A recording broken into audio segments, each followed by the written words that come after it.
Ready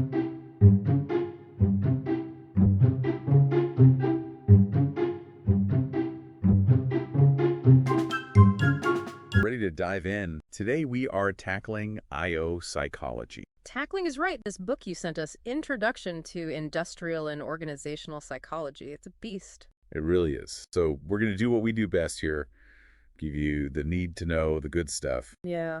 minus all the academic jargon.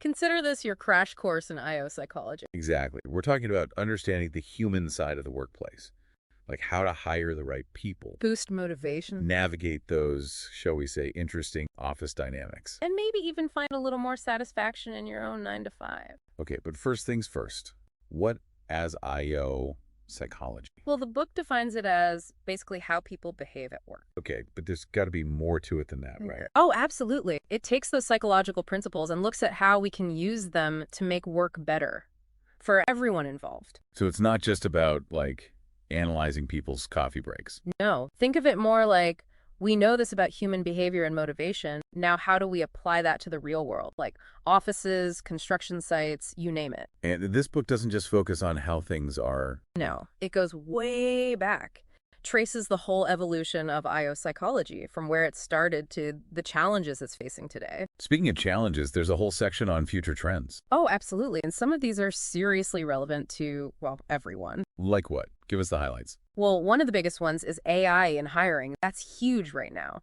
And it brings up all these questions about fairness and accuracy. Right, because how do you make sure those algorithms aren't biased? Like, we don't want to go back to the bad old days of discrimination, just with a fancy algorithm. Exactly. So IO psychologists are looking at ways to ensure that AI is used ethically and responsibly in hiring. It's like we're giving AI the keys to the HR department, but we need to make sure it's got a good driving record first. That's a good way to put it. And then there's this whole shift in how we work. Oh, yeah. Remote work, the gig economy. It's not just some futuristic trend anymore. It's our reality. Absolutely. And that brings up a whole new set of challenges for IO psychologists. Like, how do you manage and motivate teams when everyone's working from their kitchen table? Right, or their coffee shop or a co-working space or who knows, maybe even the beach. Point is, it's not your traditional office environment anymore. And the book even touches on things like talent shortages and promoting diversity and inclusion. All within this new world of work. So, IO psychology is clearly keeping busy. Okay, let's talk hiring for a minute. Because, let's be real, who hasn't been through at least one totally awkward job interview? Oh, I've definitely had a few of those. Like you walk out and you're like, what just happened? But worse, you're thinking, did we even talk about the actual job? Right. And the book really stresses the importance of something called job analysis. Which sounds really official, but it's actually a pretty straightforward concept. So basically, before you even start interviewing people, you need to define what success actually looks like in that specific role. Exactly. You need to know what you're looking for before you start looking. Yeah. One technique they talk about is analyzing critical incidents. Okay, break that down for me. So you basically identify those make or break moments that happen on the job, those situations where you can really see the difference between someone who's just okay at their job and someone who's a total rock star. So like those moments where quick thinking or problem-solving skills are essential. Exactly. And then you craft your interview questions around those critical incidents. So you can see how a candidate would actually handle those real-life situations. It's about going way beyond just asking, tell me about your strengths and weaknesses. Right, because honestly, who's going to be honest about their weaknesses in a job interview? Exactly. It's about getting to the heart of what makes someone successful in that specific role. Okay, now let's talk about those personality tests. Oh boy, those are controversial. I'll admit, I've always been a little skeptical of them. Me too. And the book actually addresses that skepticism head on. It emphasizes that the key is something called test validity. Which basically means? It means the test has to actually measure what it's supposed to measure. Not all tests are created equal. So like, if you're hiring for a job that requires a lot of mechanical skill, like a mechanic. you wouldn't give them a personality test about like how much they enjoy working with others. You'd use a test specifically designed to measure mechanical comprehension, like the Bennett Mechanical Comprehension Test. Catchy name. But the point is, the test needs to be relevant to the job. Now, the book does acknowledge that personality tests in hiring can be controversial. For good reason, But it also points out that when those tests are designed to measure work-related personality traits, they can actually be predictive of job performance. So it's about using the right tool for the right job.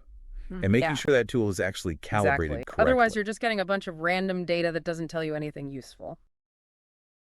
All right, before we get to part two, let's talk about motivation for a minute, because who hasn't wished for that magic formula to make Oh, everyone I'm more sure productive? every manager in the world would love to get their hands on that formula. Right. So what does IO psychology have to say about motivation? Well, this book is like a gold mine of motivational theories. It's not about finding one magic solution. It's about understanding the different levers that drive people to do their best work. So, like, what makes someone want to go above and beyond? Or what makes them want to just do the bare minimum and clock out at 5 o'clock. And how can we, as individuals or managers, tap into those motivators? Right. Okay, hit us with some of those theories All then. right, well, let's start with a classic, Maslow's hierarchy of needs.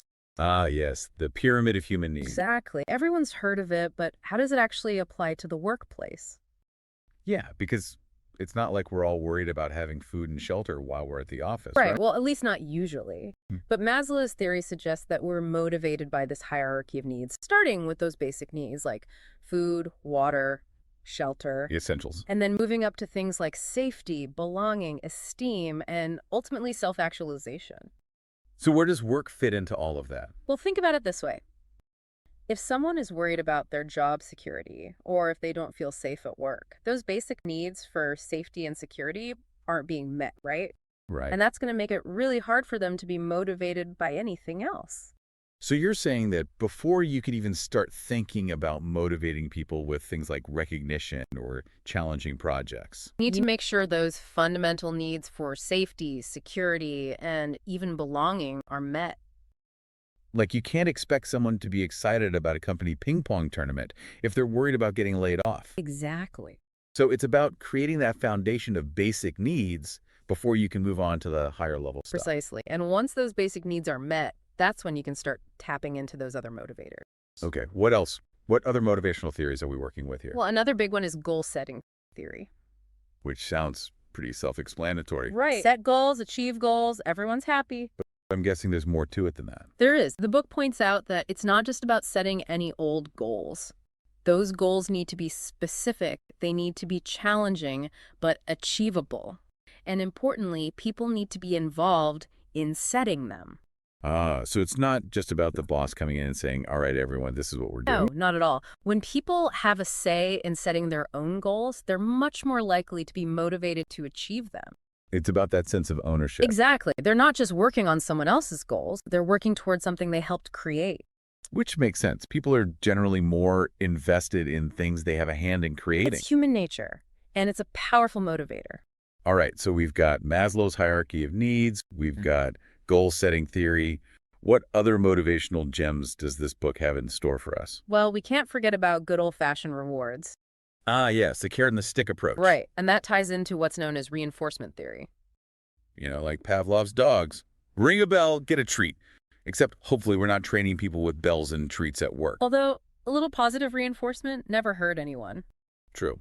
So how does reinforcement theory work in the workplace? It's based on the idea that behaviors that are rewarded are more likely to be repeated, and behaviors that are punished or ignored are less likely to happen again. So if you want to see someone keep doing a good job, you reward them for it.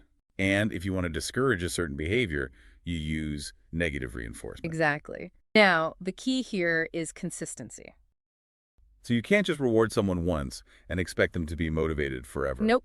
Employees need to see a clear link between their actions and the outcomes. They need to know that if they do X, then Y will happen. And that why is something they actually want. Exactly. It has to be a meaningful reward, something that they value. Right, because a pat on the back only goes so far. Especially if you're getting paid the bare minimum and haven't had a raise in 5 years. Exactly. But it's not all about external rewards, is it? No, not at all. The book actually spends a good chunk of time talking about intrinsic motivation. Okay, so what's the difference? Well, extrinsic motivation is all about those external rewards we were just talking about, like Right. bonuses, promotions, praise, even just avoiding getting in trouble. Right, the classic carrots and sticks. Exactly. But intrinsic motivation is different. It's about finding joy and meaning in the work itself. So it's about being passionate about what you do. Exactly. It's about feeling a sense of purpose, of mastery, of autonomy in your work. So how do we tap into that? How do we make work more intrinsically motivating? Well, the book talks about something called job enrichment. Which sounds lovely, but what does it actually It mean? means designing jobs in a way that makes them more engaging and fulfilling. So like giving people more responsibility, more autonomy. Exactly. It's about giving people the opportunity to learn and grow, to make decisions, to feel like they're making a real contribution. Because let's be real, not every job is inherently fascinating. That's for sure. But almost every job can be designed in a way that gives people more ownership, more purpose. So it's about finding those opportunities for enrichment within the existing work. Exactly. And the book argues that when people are intrinsically motivated, they're not only happier and more satisfied, they're also more productive and engaged in their work. Which is a win-win for everyone.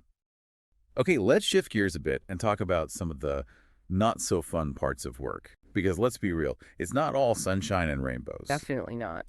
The book dives into some of the tougher stuff too, like stress, burnout, even what they call counterproductive work behaviors. It's a fancy way of saying people acting out at work.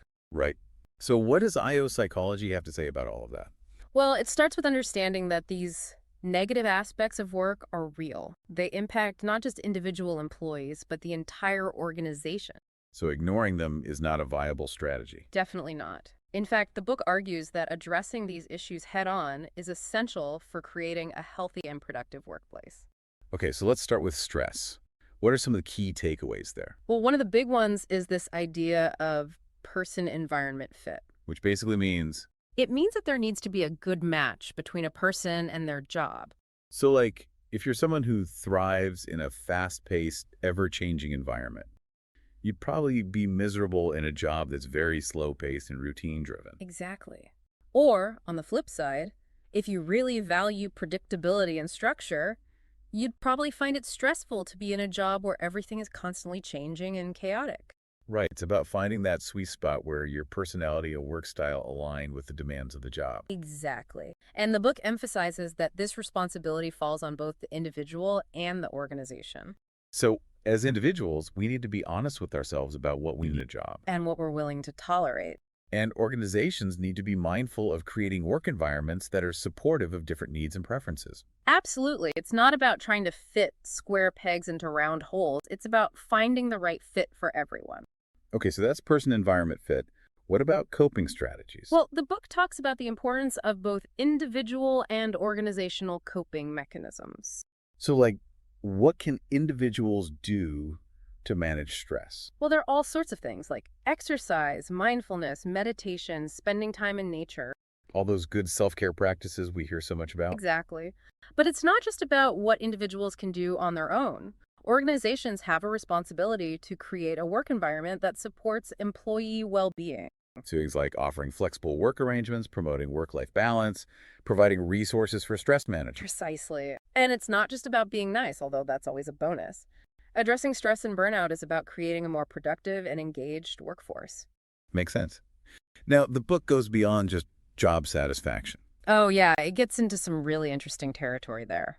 Like what? Well, it talks about the importance of organizational commitment. Which is basically how loyal employees feel to the company, right? Exactly.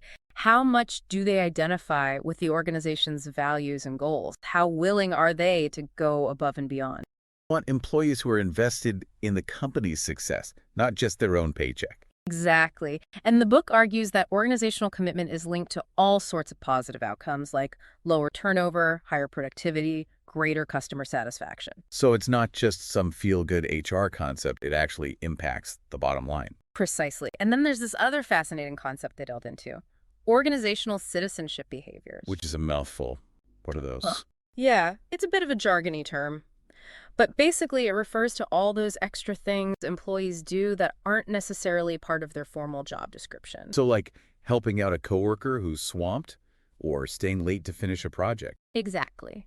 Or speaking positively about the company to outsiders, or going above and beyond to help a customer. Those are all really valuable things. They absolutely are, and they can make a huge difference in the overall success of an organization. But they're also kind of above and beyond the call of duty, right? Exactly. And that's where the debate comes in.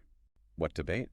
Well, some people argue that these organizational citizenship behaviors should be expected, that they're just part of being a good employee. And others would say that they should be recognized and rewarded.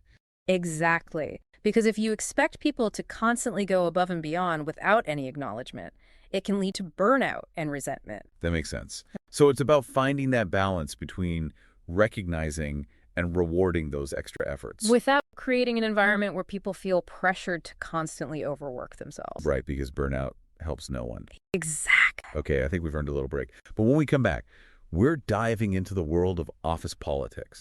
Because love it or hate it, it's a reality in pretty much every workplace. Oh, yeah, and this book doesn't shy away from that. We're talking power dynamics, influence tactics, the whole shebang. This can be good. All right, picking up where we left off, we were just about to dive into the world of office politics. Which, let's be honest, can be a bit of a minefield. That's putting it mildly. But it's also something that we can't just ignore, right? Right, because like it or not, every workplace has its share of power dynamics. And understanding how those dynamics work is essential for anyone who wants to not just survive, but thrive in their career. Okay, so let's break it down. What does IO psychology have to say about power and influence in the workplace? Well, one of the key things they talk about is that power isn't inherently good or bad. It's all about how it's used. So, like, someone can use their power to manipulate and control others. Which is never a good look. Or they can use it to empower others and create a more positive and productive work environment. Exactly. It all comes down to intentions and actions. Okay, so how do we tell the difference? How do we know if someone is using their power for good or for evil?